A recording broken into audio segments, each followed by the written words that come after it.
Hello everyone, स्वागत है आपका आपके यूट्यूब चैनल एम रियली में। तो आज हमारी एमसीक्यू की क्लास नंबर 6 है। ठीक है, क्लास नंबर 6 है।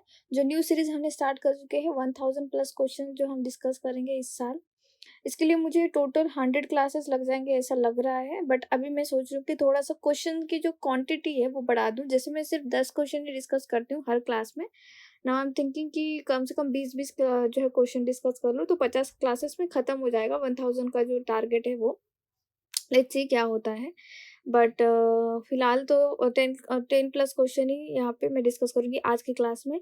देखो, क्वेश्चन जो डिस्कस करती हूँ मैं वो क्वालिटी क्वेश्चन डिस्कस करती हूँ, ऐसे वैसे नहीं कोई क्वेश्चन डिस्कस करती हूँ या फिर कुछ एक्स्ट्रा बातें यहाँ पे होती नहीं है। जैसे कभी कोई लाइव आ जाता है तो जो होता है कि हाँ हेलो एवरीवन, वो ग्रीटिंग्स वगैरह ये मेरे से होता नहीं उतना। दैट्स वाई मैं लाइव आती भी नहीं हूँ। टाइम वेस्ट करने में कोई मज़ा नहीं है, ना आपका टाइम वेस्ट करना है ना मेरा टाइम वेस्ट करना है। अंडर 10 मिनट्स अच्छे क्वेश्चंस, क्वालिटी क्वेश्चंस आपको जो है हमेशा करने चाहिए। ये डिस्कशन हो रहा है इस वजह से, अदरवाइज अगर मुझे कोई 10 मिनट्स देता और मैं अगर आपकी जगह होती तो मैं 10 मिनट्स में कम से कम 50 से 60 क्वेश्चंस जीएस के, ठीक है, जीएस के निपटा देती। क्योंकि आपको रियल एग्जाम में उतना टाइम नहीं मिलता है जितना आप सोचते हो। तो आपको क्वेश्चन ऐसे ही जल्दी से जल्दी निपटाने की आदत होनी चाहिए, आपके ब्रेन को उतना जल्दी से जल्दी सोचने की आदत होनी चाहिए। इसी वजह से इस तरह से जो है आपके क्लासेस लिए जा रहे हैं क्वेश्चंस के। ओके, तो सब कुछ साइंटिफिक तरीके से हो रहा है, यहाँ पे सब कुछ सोच के हो रहा है। ऐसे मत समझिए कि बस पढ़ाने के लिए पढ़ाया जा रहा है या फिर बस क्वेश्चंस ही फटाफट बताए जा रहे हैं। नो, यहाँ पे आपकी प्रैक्टिस भी हो रही है। ठीक है, वन मोर थिंग, अगर आप लोगों ने टेस्ट सीरीज परचेस नहीं की है किसी भी एग्जाम के लिए तो प्लीज परचेस कर लेना टेस्टबुक.com से। ठीक है, टेस्टबुक.com से मेरा एक कोड है, उसके लिए यूज कर लेना CTMV7N। ठीक है, CTMV7N, आपको मैक्सिमम डिस्काउंट मिल जाएगा अगर आप ये कोड यूज करोगे तो। ओके, अच्छा, क्लास स्टार्ट करने से पहले मैं बता दूं आप लोगों को कि सुप्रीम कोर्ट ऑफ इंडिया की जो न्यू वैकेंसी आ रखी है जूनियर कोर्ट असिस्टेंट के लिए, ठीक है, जिसका जो जनरल अवेयरनेस का बैच है वो हम स्टार्ट कर चुके हैं 1 जुलाई से। ओके, 1 जुलाई से, जिसमें मैंने static GK including current affairs complete कर रखा है। इंक्लूडिंग करंट अफेयर्स में ये करंट अफेयर बोल रही हूँ जो इंपॉर्टेंट करंट अफेयर्स है। ठीक है, देन हमने हिस्ट्री जो है अभी एंशिएंट खत्म कर दिया है, मिडिवल की स्टार्टिंग कर चुके हैं और पॉलिटी की 4 क्लासेस ऐड हो चुके हैं। ठीक है, तो बहुत जल्दी जल्दी ये क्लासेस कंप्लीट हो रहे हैं। 31 जुलाई तक आपके ये जो है पूरा का पूरा बैच ही खत्म हो जाएगा ये सब कुछ पढ़ा के। और आप लोग इतना ज़्यादा स्कोर करोगे, ट्रस्ट मी फॉर दैट। और इसके बाद तो है हमारा आपका जो शुरू होने वाला है कंप्यूटर लिटरेसी वाला। तो आपके 50 आउट ऑफ 50 मार्क्स देने की गारंटी हमारी तरफ है। आप क्या पढ़ाई करने के लिए रेडी हो बता देना, क्योंकि अगर आप ये इनरोल कर चुके हो तो आपके आधे से ज़्यादा क्वेश्चन ऐसे ही बन रहे हैं। ठीक है, ऐसे ही बन रहे हैं। बहुत ही अच्छा रिस्पॉन्स है बच्चों का। जितने भी लोगों ने इनरोल कर रखा है वो एमसीक्यूज लगा रहे हैं, रोज शाम 5 बजे क्लासेस में आ भी रहे हैं यहाँ पे। एंड अपने ओर से भी लगा रहे हैं, सारे क्वेश्चन जो हो रहे हैं, ठीक है, एमसीक्यूज अटेंड कर रहे हैं। और एमसीक्यू अटेंड करने के बाद उन लोगों का स्कोर जो है बहुत बढ़िया आ रहा है। ठीक है, तो मुझे बहुत अच्छा लगा पर्सनली, क्योंकि बच्चे अपने से ही क्वेश्चंस अटेम्प्ट कर रहे हैं। So thank you so much and इसी तरह से पढ़ते रहिए, आपका एग्जाम क्लियर हो जाएगा। ओके, चलो जल्दी से जल्दी इनरोल कर लो अगर आपने इनरोल नहीं किया है तो। वैसे ये 2000 रुपीज़ का आपका जो है कोर्स है, आप यहाँ पीडीएफ भी डाउनलोड कर सकते हो, डेस्कटॉप वर्जन भी देख सकते हो। लेकिन ये 50% ऑफ में मिल रहा है आपको, ये सिर्फ 999 में मिलेगा आपको। ठीक है, सिर्फ 999 में मिलेगा। जल्दी से जल्दी इनरोल कर लीजिए। 6 मंथ की वैलिडिटी है, लेकिन ये जो कोर्स है वो मैं 31 जुलाई तक खत्म कर दूंगी। ठीक है, तो आप 6 महीने तक देखते रहना, लेकिन ये 31 जुलाई तक पूरा खत्म होकर आपके हाथों में आ जाएगा। ओके, चलो स्टार्ट करते हैं क्वेश्चन फिर आप।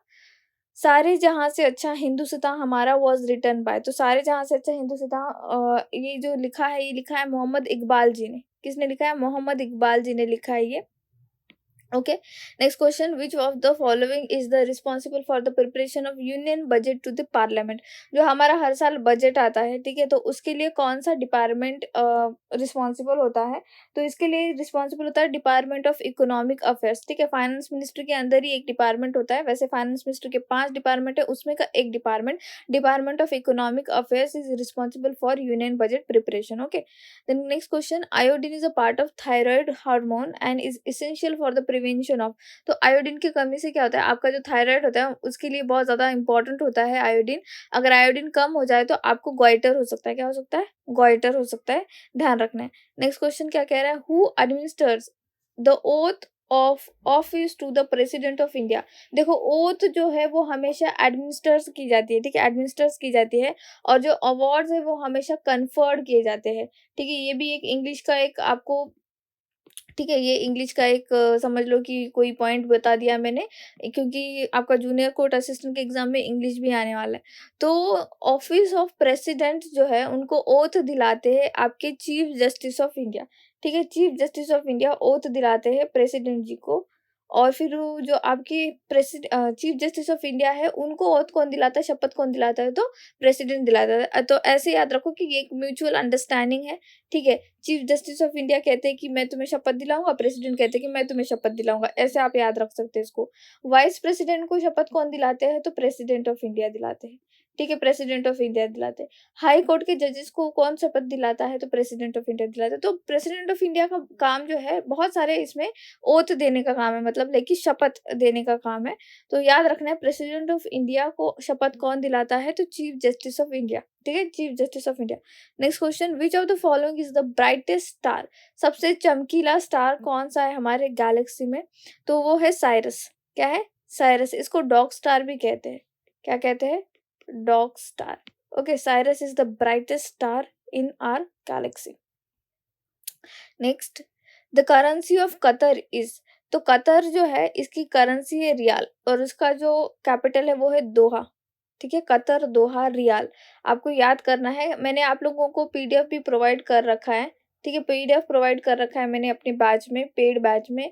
तो आप लोग वहाँ से डाउनलोड कर सकते हो, जिन लोगों ने भी परचेस कर रखा है बैच, प्लीज़ वहाँ से आप डाउनलोड कर लेना पीडीएफ और उसका प्रिंट आउट निकाल लेना। क्योंकि बच्चे बोल रहे थे कि मैम उतना सारा मोबाइल में देखने में थोड़ा मुश्किल होता है, तो मैंने उसको क्या किया कि पीडीएफ को अवेलेबल करा दिया ऑफलाइन डाउनलोड के लिए। आप डाउनलोड कर सकते हो उसको और फिर उसका प्रिंट आउट भी निकाल सकते हो। तो प्लीज़ पीडीएफ डाउनलोड करके जितने भी मैंने वहाँ पे कंट्री कैपिटल करेंसी लिखा के दिया है वो सारा आपको याद करना है, क्योंकि एक-एक मार्क्स इम्पोर्टेंट है आपका। अगर आ गया क्वेश्चन तो क्या करोगे? तो you should be extremely ready for any exam, okay? चलो, नेक्स्ट क्वेश्चन क्या कह रहा है? DPSP directive principles of state policy in India constitution, Indian constitution were borrowed from which of the following constitution. तो हमारा जो कॉन्स्टिट्यूशन है, हमारा जो संविधान है, उसका एक फीचर है कि ये बोरोड कॉन्स्टिट्यूशन है। बोरोड कॉन्स्टिट्यूशन क्यों? क्योंकि हमें जो-जो चीज़ें अच्छी लगी दुनिया के संविधान में उस टाइम पे जो भी था, जो भी देशों के पास संविधान था, जो भी चीज़ें हमको अच्छी लगी हमने वहाँ से बोरो कर ली। बोरो करके अपने हिसाब से उसमें थोड़ा-सा मॉडिफ़िकेशन कराया और चीज़ें अपने पास रख ली। तो इस वज़ह से हमारा जो इंडियन कॉन्स्टिट्यूशन है उसे बोरोड कॉन्स्टिट्यूशन कहा जाता है, ठीक है? तो ये पूछ रहा है कि डीपीएसपी जो है directive principles of state policy जो हमारे इंडियन कॉन्स्टिट्यूशन के पार्ट 4 में आता है, वो कहाँ से लिए गए हैं, कहाँ से हमने उसको बोरो किया है? तो हमने बोरो किया है आयरलैंड से, ठीक है? बोरो किया है आयरलैंड से। नेक्स्ट, अगर हम पूछे कि ऑस्ट्रेलिया से क्या बोरो किया हमने, तो ऑस्ट्रेलिया से बोरो किया है हमने कॉनकरेंट लिस्ट। क्या बोरो किया है? कॉनकरेंट लिस्ट। अभी कॉनकरेंट लिस्ट क्या बोला है? तो कॉनकरेंट लिस्ट मतलब देखो, एक होती है आपकी यूनियन लिस्ट, एक होती है आपकी स्टेट लिस्ट। तो जो राज्य है, जो राज्य मामले हैंडल करेंगे वो स्टेट लिस्ट में आ जाता है। यूनियन मतलब सेंट्रल गवर्नमेंट जो मामले हैंडल करेगी वो यूनियन लिस्ट में आ जाता है। लेकिन कुछ ऐसे हिस्से होते हैं जो स्टेट का भी उसपे हक होता है और आपके यूनियन का भी हक होता है। तो क्या करेंगे, तो उसको हमने ऐड कर दिया कॉन्करेंट लिस्ट में, ठीक है? कॉन्करेंट लिस्ट में। अब कॉन्करेंट लिस्ट में क्या होता है कि कॉन्करेंट लिस्ट में कुछ ऐसी चीज़ें जैसे फॉरेस्ट है, ठीक है? अब जंगल, अगर आप कहोगे कि मध्य प्रदेश के जंगल सिर्फ़ मध्य प्रदेश के ही जनता के लिए है या फिर मध्य प्रदेश की ही सरकार उसको हैंडल करेगी, नहीं, ये तो गलत बात है, उसपे तो सेंट्रल गवर्नमेंट का भी हक होगा। तो ऐसी चीज़ें जिस पे दोनों गवर्नमेंट का हक है, सेंट्रल का भी और आपके स्टेट गवर्नमेंट का भी, उन सबको डायरेक्टली पुट किया है हमारी कॉन्करेंट लिस्ट में, और हमने वो कहाँ से लिया है? ऑस्ट्रेलिया से बोरो किया है।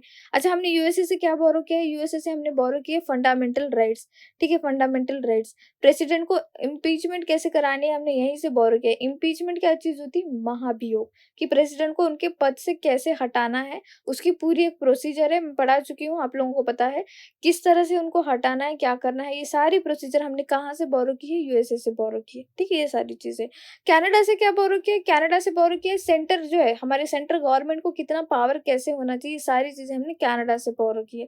तो इसीलिए हमारे कॉन्स्टिट्यूशन को बोरोड कॉन्स्टिट्यूशन कहते हैं, क्योंकि उस टाइम पीरियड में जो भी हमको अच्छा लगा वो हमने सीधा-सीधा बोरो किया और अपने हिसाब से उसको मॉडिफाइड किया, ठीक है? नेक्स्ट क्वेश्चन क्या कह रहा है, the practice of untouchability is the prohibited by the.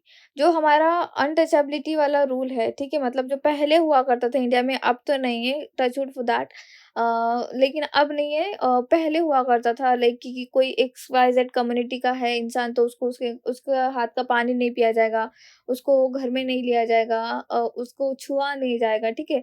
तो ये जो प्रोहिबिशन है, ये आर्टिकल 17 में दिया गया है कि हम प्रोहिबिट करते हैं प्रैक्टिस ऑफ अनटचेबिलिटी, ठीक है, प्रैक्टिस ऑफ अनटचेबिलिटी को हम प्रोहिबिट करते हैं। आर्टिकल 18 क्या कहता है, आर्टिकल 18 कहता है प्रोहिबिशन ऑफ टाइटल, टाइटल जैसे राजा रानी वाले जो टाइटल है वो हम नहीं लेंगे, ठीक है, लेकिन अगर भारत रत्न या फिर कोई अवार्ड वगैरह है, ठीक है, तो उनको एज अ अवार्ड कंसिडर करेंगे और उनको अपने नाम के सामने लगा सकते हो, बट वो एज अ टाइटल कंसिडर नहीं किए जाएंगे। जैसे टाइटल में क्या होता है, सर वगैरह होता है, जैसे नाइटहुड की उपाधि दे दी गई तो सर कंसिडर कर लिया। तो क्या हम उस उपाधि को आप एक्सेप्ट कर सकते हो? सपोज अगर विराट कोहली को कल इंग्लैंड की महारानी कहती कि मैं उन्हें सर की उपाधि दूंगी, ठीक है, तो क्या विराट कोहली जी वो एक्सेप्ट कर सकते हैं? नो, क्योंकि आर्टिकल 18 उसकी परमिशन नहीं देता है, ठीक है, ये सारी चीजें।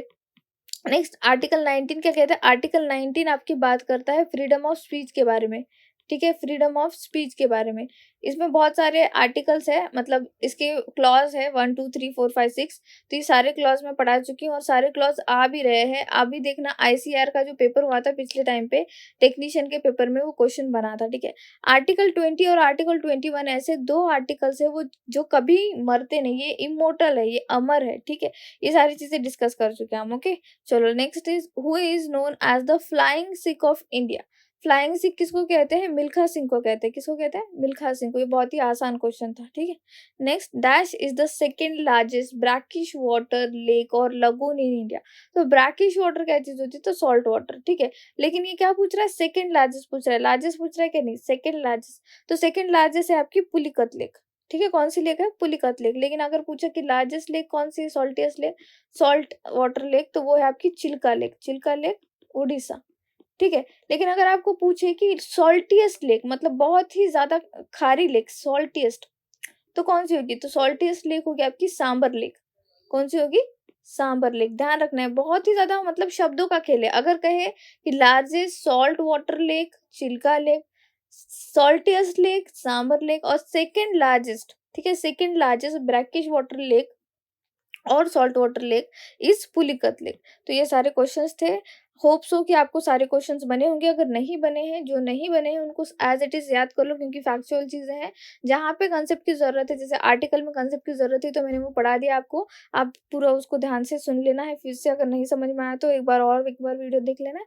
So that's it for today. Thank you so much for watching. Please subscribe my channel, share this video, like this video, please keep revising. Thank you.